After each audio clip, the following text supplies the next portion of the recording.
দেশে গোখাদ্যের দাম বৃদ্ধির কারণে বন্ধ হয়ে যাচ্ছে কোনো কোনো খামার, তবে এর মধ্যেও সাফল্যের মুখ দেখছেন অনেকে। সঠিক পরিকল্পনা, আধুনিক ও যুগোপযোগী প্রযুক্তি এবং গবেষণালব্ধ জ্ঞান ব্যবহার করলে কোনো খামারেই বন্ধ করার প্রয়োজন হয় না বলে মনে করেন বিশেষজ্ঞরা।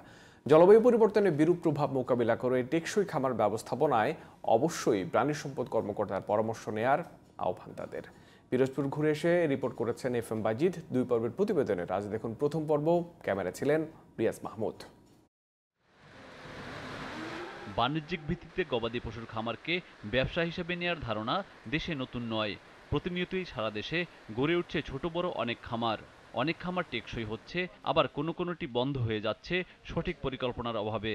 এমন পরিস্থিতিতে আধুনিক প্রযুক্তি ও গবেষণা থেকে অর্জিত জ্ঞান কাজে লাগিয়ে সফল হওয়ার নজিরও কম নয়। আমি অল্প কিছু গরু নিয়ে প্রজেক্ট আরম্ভ করি, তখন 30-35টা গাভী গরু, শুধু গাভী। পরবর্তীতে দেখা গেল যে গাভী গরুতে তো যথেষ্ট লাভ হয়। এই পরবর্তীতে কিছু ক্যাশ বিনিয়োগ করিয়া কিছু গরু বাইরে থেকে ওই অক্টোবর-নভেম্বরে কিনে আনি, আবার কোরবানির সময় মোটা তাজা করি, আবার কোরবানির সময় বিক্রি করি। এখন দেখা গেল যে আমার এখানে যথেষ্ট লাভবান হইতেছি আমি। প্রাণী সম্পদ কর্মকর্তারা বলছেন, জলবায়ু সহিষ্ণুতা ও খামার ব্যবস্থাপনার সঠিক নির্দেশনা নিয়ে ব্যবসা শুরু করলে কাউকেই পুঁজি হারাতে হয় না। তাই খামারিদের উচিত পরামর্শ মেনে কাজ করা। একটি খামারে যত ধরনের প্রযুক্তি নির্ভর বৈশিষ্ট্য থাকা দরকার, এই খামারে তার সবগুলো রয়েছে। এই খামারটিতে ষাঁড়ের জন্য আলাদা শেড, গাভীর জন্য আলাদা শেড, বাছুরের জন্য আলাদা শেড, বাইরে থেকে নতুন কোনো গরু ক্রয় করা হলে তার কোয়ারেন্টাইনের জন্য আলাদা শেড রয়েছে। পানির জন্য আরও প্লান্ট, যেটা আমরা বলি, সেই আরও প্লান্টের পানি ফিল্টার করে গবাদি পশুগুলোকে খাওয়ানো হচ্ছে।